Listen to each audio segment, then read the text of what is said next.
क्षत्राशुभयोगशुभकर्ण एवं गुण विशेषण विशिष्टायां सर्वे जना सुखिनो भवन्तु सिद्ध्यर्थं लोकाः समस्ताः सुखिनो भवन्तु सिद्ध्यर्थं श्री ज्ञानाम्बिका समेत श्री मूकेश्वर स्वामिनः अनुग्रहरक्षा सिद्ध्यर्थं प्राप्त्यर्थं प्रथमकालाभिषेकं च करिष्यामि। ओं नन्दीश्वर नमस्तुभ्यं साम्भानन्दप्रदायकं परमेश्वर सेवार्धमनुज्ञां धातुमर्हसि आगमार्तं तु देवानां गमनार्तं तु राक्षसां कुरु घण्टानादं तत्र सर्वदेवता आह्वानलाञ्छनम्।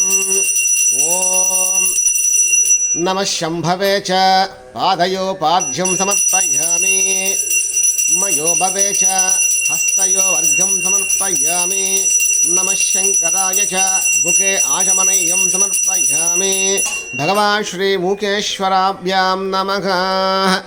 प्रथमकालाभिषेकं च करिष्यामि निर्विघ्नेन समाप्यार्धा महागणपति प्रार्थने विनियोगः। ओं गणानां त्वा गणपतिं भवामहे कविं कवीनामस्तमस्तमं ज्येष्ठराजं ब्रह्मणां ब्रह्मणस्पतः न शृण्वन्नोतिभिस्सीदसादनं श्रीमहागणाधिपतये नमः। ओं सञ्च मे मयश्च मे प्रियञ्च मे नुकामश्च मे कामश्च मे सौमनसश्च मे भद्रं च मे श्रेयश्च मे वस्यश्च मे यशश्च मे भगश्च मे भ्रविणं च मे यंता च मे दत्ता च मे च मे क्षेमश्च मे विश्वं च मे मखश्च मे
नीराजनं दर्शयामि। ओं हिरण्यवाहवे हिरण्यरूपाय हिरण्यवर्णाय हिरण्यपतये अंबिकापतये उमा